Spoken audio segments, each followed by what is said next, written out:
আসছে সেই সময় কিন্তু আসলে বছরই আসলে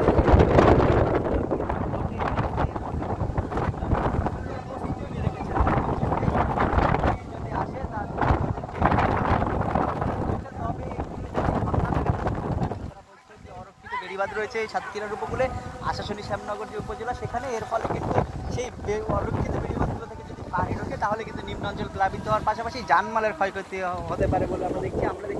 নদী তীরে রয়েছি, আমাদের ঠিক এক প্রান্তে রয়েছে শ্যামনগর উপজেলা এবং এক প্রান্তে রয়েছে আশাশুনি উপজেলা, দুটি সবচেয়ে বেশি দুর্যোগপ্রবণ উপজেলা। এবং এই ফলে কিন্তু এখানে যারা রয়েছে তারা বলছেন যে তারা এই যে দুর্যোগের মধ্যে আসলে তাদের কী ধরনের ক্ষতি হবে সেই বিষয়টি তারা এখনো বুঝতে পারছে না। তবে তারা প্রস্তুতি নেওয়ার কথা বলছেন। আমরা দেখি জেলা প্রশাসনের পক্ষ থেকে, ফায়ার সার্ভিসের পক্ষ থেকে যে আইন শৃঙ্খলা বাহিনী রয়েছেন, স্বেচ্ছাসেবকরা রয়েছেন, তারা চেষ্টা করছেন যে সাধারণ মানুষ যারা রয়েছেন তারা যেন নিরাপদ আশ্রয় কেন্দ্রগুলোতে অবস্থান নেন। কিন্তু এখন পর্যন্ত আমরা দেখছি যে আসলে আশ্রয় কেন্দ্রগুলোতে যেতে খুব একটা বেশি আগ্রহী নন উপকূলবাসী।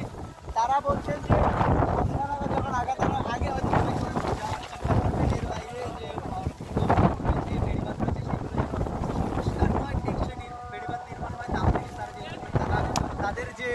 তাদের যে